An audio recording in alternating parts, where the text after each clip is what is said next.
Welcome to the Mazza Inner Circle Wine Club virtual tasting for this iteration, so the whites, and this is part of the Bud Break release. I'm Mario Mazza here with Blaine Ballard. And we're going to share with you a few of the wines that we've got from this release. So again, this is the Bud Break release, and Blaine, maybe a little bit about why we selected these wines. Yeah, I'm putting together this selection. All three of these wines are nice and clean and crisp whites. Three of the world's most popular and most heavily drank white varieties. We've got a Grüner Veltliner, we've got a Pinot Grigio, and an unoaked Chardonnay.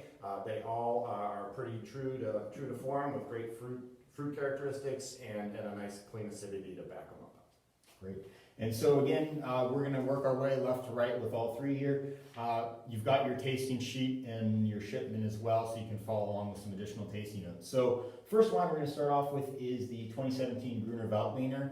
And I should mention that the first and third wines we're tasting here are from the South Shore Wine Company brand, and that's actually, I failed to mention, where we're located today, down in the cavern in the private tasting room at South Shore. But that first wine, this Grüner, is a wine that we only started making back in 2012. It was actually kind of a coincidental moment where there was a grower that had planted some of the Grüner because they really liked the wine they had tried, but they didn't have a winery buying it. So we actually found out about that only a few months before harvest. This is after the vines had been planted for over 2 years at that point, and we were able to start working with that. We've expanded now. We work with several growers that are growing Grüner in Lake Erie and in Pennsylvania for us. And we just find it an extremely versatile wine. It's of Austrian heritage. And a lot of those Alsace wines grow pretty well in this region to begin with, so I think this is a really nice direction that the Lake Erie AVA has taken in winemaking. Yeah, and when we started this, actually, the winemaker that worked with me at the time, Peter, who is now actually up at LaBelle, so we'll give him a shout out there up in New Hampshire. Peter's from Hungary originally and had worked in various parts of Europe. And so he had some familiarity with this wine, so it was pretty exciting to be able to start working with this wine with someone that was familiar. Again, aromatic white, we had a lot of experience with things like Riesling over the years, so I think comparable in some of the ways how we handle the winemaking in terms of, a very kind of clean, low oxygen ingress approach to really express the fruit. So.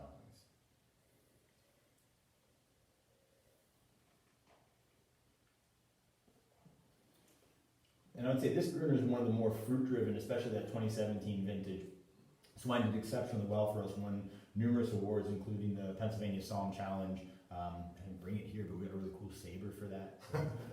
Yeah, no, it's great. You get the minerality, which is very characteristic of Grüner, but the fruit comes through really nice. I mean, you get the lime and citrusy notes, but getting a lot of that fruit, and then the bracing minerality and acidity really rounds it out.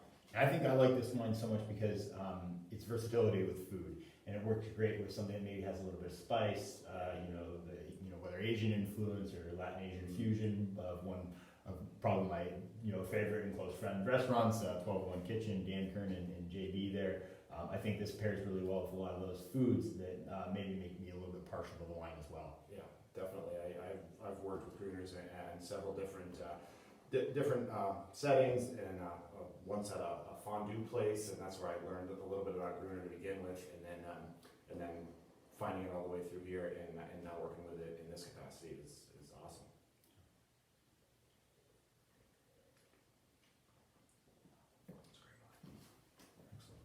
So moving on, the next wine we've got in the lineup is the 2018 Pinot Grigio from Mazza Vineyards.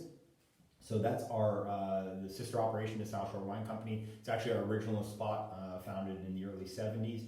And we've made a iteration of Pinot Grigio for a number of decades there. The vineyards in this bottle, though, are, one of them anyways, is a more recent planting. So there's two vineyards that we're pulling fruit from in this instance. The Moorhead Farm, so John and Cindy and Mike Moorhead, the pioneers of vinifera grape growing in the Lake Erie region, do a great job. And then Bill Samelka, who actually is more recently entered the fray in terms of vinifera wine grape growing, Riesling, Pinot Grigio, a few other varieties. And whilst having been a juice grape grower for a number of years, he does a phenomenal job with his vineyards as well. So this vineyard happens to be only about a half-mile from the winery, from Mazza Vineyards. So we're able to get the fruit picked down to the winery, processed immediately. It really helps retain that kind of fresh, crisp, aromatic nature of this this Pinot Grigio. Extremely aromatic. You get those floral notes right up front.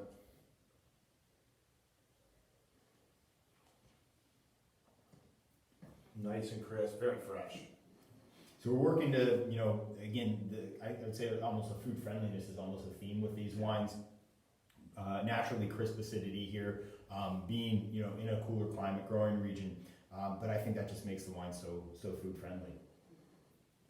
So the third wine we've got is back to a wine that here is located under the South Shore brand, and this is a unwooded Chardonnay. So I think unwooded Chardonnay has probably started gaining popularity in the past 10 or 15 years, I would say. Yeah. Moving away from, not that there still are a lot of oaked versions, and we still make oaked versions, but we found that there was definitely a market for an unwooded style. So, you know, keeping the fruit forward, still have some characteristics of the Chardonnay, but not overpowering it with the oak.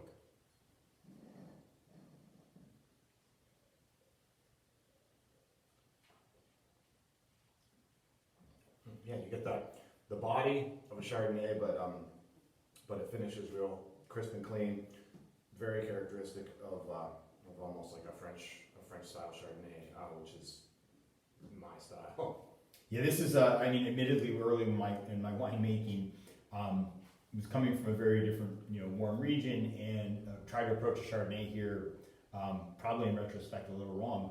Did a number of barrel ferments and full barrel ferments, mallow, lees, stirring, and the wines were rich and beautiful for the first 3 months, you know, into the winter. But then what happened is the fruit fell away from those wines, and the oak took over and dominated, and the wine became a little bit one-dimensional.